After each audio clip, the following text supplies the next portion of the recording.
जय हिंद साथियों, grow day 24 में आप लोगों का स्वागत है। आज का टॉपिक है 1 लाख लमसम पे 5 साल में कितना बन सकता है म्यूचुअल फंड में और उसमें कितना टैक्स देना पड़ेगा। आज इसी टॉपिक पे वीडियो है, तो आप ये वीडियो ज़रूर देखिए। यदि कोई चाहता है कि 5 साल के लिए ही इन्वेस्टमेंट करना, तो इस तरीक़ा से इन्वेस्टमेंट 5 साल के लिए म्यूचुअल फंड में डाल सकता है सोच समझ के। तो उसी टॉपिक पे वीडियो है। यदि मेरा वीडियो आप लोगों को सही लगे, जानकारी सही मिले, तो आप ज़रूर सब्सक्राइब कीजिएगा, लाइक कीजिएगा और बेल आइकन अवश्य दबा दीजिएगा, ताकि जब भी मैं वीडियो डालूँ आपके पास फर्स्ट नोटिफिकेशन आपके पास चला जाए। तो चलिए जानते हैं कि 1 लाख रुपया लमसम पे 5 साल में कितना बन सकता है और टैक्स कितना देना होगा। इसमें टैक्स का भी कुछ बचत होगा। यदि 5 साल के लिए आप इन्वेस्टमेंट करना चाहते हैं तो टैक्स का भी कुछ बचत होगा। तो सबसे पहले जान लेते हैं, जो लोग सोचते हैं कि कुछ काम होता है 5 साल आगे आने वाला होता है, तो आप देखेंगे कि 1 लाख रुपये का यदि आप एफडी में डालें 4 साल, 5 साल, 3 साल के लिए, तो वो बहुत बामुश्किल 14-15 हज़ार रुपया ही बढ़ेगा। यानी 7-5 हज़ार मान के चलिए कि 35 हज़ार आपका बढ़ते ही होगा। यानी 1 लाख रुपये का 5 साल में 35 हज़ार होगा।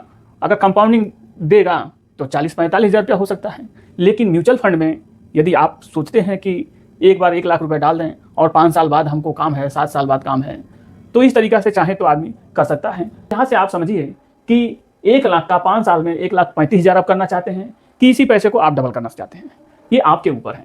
डबल ट्रिबल भी हो सकता है क्योंकि ये मार्केट में जाता है। तो 1 लाख का जो है 1,76,000 रुपया 12% से है। 15% से माना जाए तो 1 लाख रुपया 5 साल में 15% से 2 लाख रुपया होता है। यानी 5 साल में पैसा डबल ये कर दिया है इस तरीक़ा से 15% से कैलकुलेटर से, जो कि सेबी के रूल रेगुलेशन के कारण ये बताना पड़ता है कि 12-15% से कितना होगा। उसके बाद चलते हैं, जो कि हमने 3 फंड सेलेक्ट किया है और तीनों फंड अपने आप के टॉप के फंड हैं, मिड कैप में है, स्मॉल कैप से थोड़ा कम रिस्की है। तो आप देखेंगे मोतीलाल ओसवाल मिड कैप, शायद इस फंड के बारे में आप जानते भी होंगे। ये 5 साल में 32.88% का रिटर्न दिया है। चूँकि 5 साल में 32.88 का परसेंट कुछ ज़्यादा ही है। ये कोरोना काल के बाद से ये फंड, यानी 2020 से ये फंड 5 साल होता है। तो 2020 से जब सब कुछ ठप था और जब सब कुछ चालू हुआ तो मार्केट गिरा था, तो एक ही बार एक बैक मार्केट उठा तो इसलिए वो 32.83% का दिखा रहा है। तो चलिए, ये जो है मोतीलाल ओसवाल मिड कैप 1 लाख रुपये का 5 साल में 32.88% के ये रिटर्न से 4,14,000 रुपया ये जनरेट किया हुआ है। ये देखिए, जब मार्केट घटता है तो ये घटेगा बढ़ेगा, इसका काम है हर रोज़ घटना बढ़ना, ये घटता बढ़ता है। एक देखेंगे आप निप्पॉन इंडिया मिड कैप, ये 5 साल में 28.66% का रिटर्न जनरेट किया है 5 साल से, और ये 15 साल से चालू है। 1 लाख रुपये का 5 साल में 28.66% से 3,52,000 रुपया ये जनरेट किया हुआ है।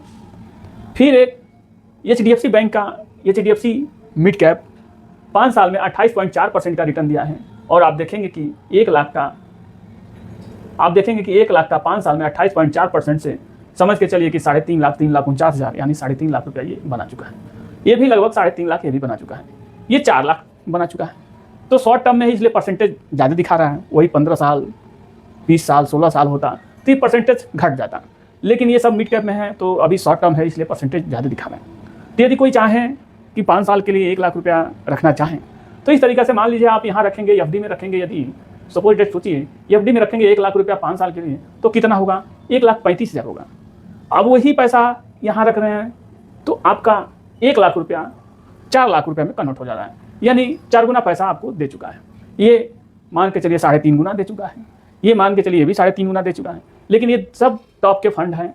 तो आप इस तरीक़ा से चाहें तो अपने फंड एडवाइज़र से सलाह लेके और ये गोल रखिए कि कब आपका 5 गुना हो रहा है। यानी जो पैसा आप डालेंगे, लमसम करेंगे, तो आप 5 साल मत देखिए, क्योंकि मार्केट है। आप 6 साल भी जा सकते हैं, 7 साल भी जा सकते हैं। जब आप देख लीजिए कि 5 गुना कब हो रहा है, आपको पैसे की ज़रूरत है 5 साल बाद, 7 साल बाद, तो जब देखिए कि आपका 5 गुना पैसा हो गया, तब अपना पैसा आप रिडीम करके अपना काम कर सकते हैं। आप समझ सकते हैं कि इसमें इन्वेस्टमेंट आप करते हैं तो इसमें कोई बाउंडेशन नहीं होता है कि आप जब मर्जी तब आप इसमें से निकल सकते हैं। जो भी आपका फंड रहेगा, जो भी आपका पैसा रहेगा, वो पैसा आपके खाते में 2-3 दिन में आपका खाते में पैसा चला जाएगा। लेकिन ये जो 5 साल के लिए एफडी में आप करेंगे, एफडी में आप 5 साल का डेट डाले हुए हैं वहाँ पे। जब एफडी करेंगे तो 5 साल का डेट डाल के रखते हैं कि 5 साल बाद हमको निकालना है। अगर इसके बीच में यदि आप निकालते हैं तो आपको कुछ चार्जेस दे के आपको बाहर निकलना पड़ेगा, यानी कुछ परसेंटेज दे के आपको बाहर निकलना पड़ेगा। लेकिन इसमें आपको थोड़ा बहुत एग्जिट लोड लगेगा, 1-8% का, और थोड़ा बहुत टैक्स लगेगा। तो इसमें टैक्स से भी कुछ बेनिफिट होगा। टैक्स से बेनिफिट ये होगा, आप सपोज डेट एक तरीका से मान के चलिए कि हम मानते हैं कि 3,49,000 रुपया आपके पास हुआ, आप किसी फंड में डाल दिए 5 साल 7 साल, 3 साढ़े 3 4 लाख रुपया हो गया। तो ये हम 3,49,000 ही मानते हैं। यदि हो गया तो टैक्स कैसे लगता है उसके बारे में हम आपको बता देते हैं। मान लीजिए 1 लाख रुपया का तो आपका मूलधन है और प्रॉफिट और मूलधन दोनों मिला के 3,49,000 आपका हो गया। अब इसमें से आप 1 लाख रुपया ये घटा दीजिए, इस पर टैक्स नहीं लगेगा और इस पर भी टैक्स नहीं लगेगा। टैक्स कैसे लगेगा वो मैं बताता हूँ। ये आपका 1 लाख रुपया मूलधन है, 1 लाख रुपया आप बाहर निकाल दिए। अब 1 लाख रुपया जब बाहर निकाल दिए आप तो आपका बचा 2,49,000 रुपया बच गया। अब 2,49,000 में इस समय जो टैक्स का रूल और रेगुलेशन है, 1,25,000 आपको जो है कि ब्याज में भी छूट है, जो इंटरेस्ट मिला है उस इंटरेस्ट में भी 1,25,000 आपको छूट दे रही है सरकार। तो 1,25,000 ये और घट जाएगा टैक्स में छूट। ये तो आपका मूलधन निकल गया, बचा ब्याज में भी 1,25,000 आपको टैक्स फ्री है, चेक टैक्स छूट है। अब 1,25,000 निकाल दिए, अब आपके पास बचा 1,24,272 रुपये। अब इसका ब्याज आपको 12.5% के रेट से जो है कि 15,534 रुपया आपको टैक्स देना पड़ेगा इस तरीके से। अब आप सोचिए कि 15,534 रुपया 1,24,000 का टैक्स देना पड़ा, लेकिन वहीं EFD में रहते टैक्स नहीं देते तो 35,000 37,000 होता, लास्ट हाईएस्ट 1,40,000 होता। लेकिन यहाँ रख दिए हैं तो कम से कम आप देखेंगे कि 3,49,000 तो हुआ है। अगर सपोज डेट सीधा तौर पे मानते हैं 3,49,000 यदि हो गया, 3 गुना 3.5 गुना पैसा हो गया और हम 15,534 रुपया यदि हम निकालते हैं तो आपका 3,33,738 रुपया आपका बच सकता है। तो इस तरीक़ा से टैक्स लगता है। जब हम लोग EFD में रख देते हैं तो EFD सेविंग है, इन्वेस्टिंग नहीं है। अगर इन्वेस्टिंग करना है तो म्यूचुअल फंड में किसी बढ़िया से खूब बढ़िया से फंड चूज करके 2 4 10 दिन में सोच समझ के, 15 दिन में सोच समझ के, तब आप चाहें तो लमसम अपने हिसाब से मार्केट थोड़ा डाउन दिखे आपको तो आप कर सकते हैं। किसी एडवाइज़र से सलाह लेके किसी भी मिड कैप में या जो है कि स्मॉल कैप में भी आपको यदि हिम्मत है जो है कि रिस्क लेने का तो स्मॉल कैप में भी कर सकते हैं। माइक्रो कैप भी तमाम आए हैं, उसमें भी आप कर सकते हैं। मिड कैप में कर सकते हैं, लार्ज एंड मिड कैप में कर सकते हैं, लार्ज कैप में कर सकते हैं। हाइब्रिड फंड है उसमें आप कर सकते हैं। बहुत सारे फंड हैं, कम से कम 47 कंपनी है, 47 AMC है और 47 AMC में आप देखेंगे कि 70-80 तो फंड ही हैं। अब 70-80 और 47 कंपनी, आप सोचिए कि कितना फंड हो जाएगा। लेकिन इधर उधर लोग भटक के पैसा अपना डाल देते हैं। फंड में भी ऐसा बहुत सारे फंड है जो कि 7-8% से ही आपको रिटर्न देगा, तो उसमें क्या बेनिफिट होगा। इसीलिए सोच समझ के, पहचान के तब जाके इन्वेस्टमेंट करना चाहिए।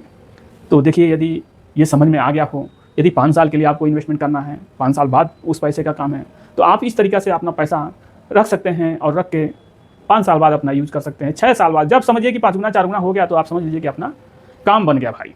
अब उसमें से आप निकाल के अपना काम कर लीजिए। नहीं कुछ होता है तो आप उसमें से 2 ही लाख रुपया निकालिए, 2 लाख रुपया उसमें छोड़ दीजिए, 2.5 लाख जो भी है छोड़ दीजिए। वो पैसा आपका बढ़ता रहेगा। एक बार जब पेड़ लगा देंगे तो धीरे धीरे आप फल भी खाते रहेंगे, वो बढ़ता भी रहेगा। 1 लाख रुपया लगाए, अगर ज़रूरत पड़े 3-4 साल 5 साल के बाद 1 लाख रुपया उसमें से निकाल लीजिए। अब जो 3 लाख रहेगा वो बढ़ते रहेगा या 4 लाख रहेगा वो बढ़ते रहेगा। फिर कभी जरूरत पड़े फिर 1 लाख रुपया आप निकाल लीजिए। अब ऐसे निकालते निकालते आप 15 साल 20 साल ले जाइए आपका एकदम। तो यदि मेरा वीडियो आप लोगों को समझ में आया हो तो ज़रूर सब्सक्राइब कीजिए, लाइक कीजिए और कमेंट कीजिएगा। मिलते हैं ऐसे ही जानकारी के साथ अगले नए वीडियो में। जय हिंद, जय भारत।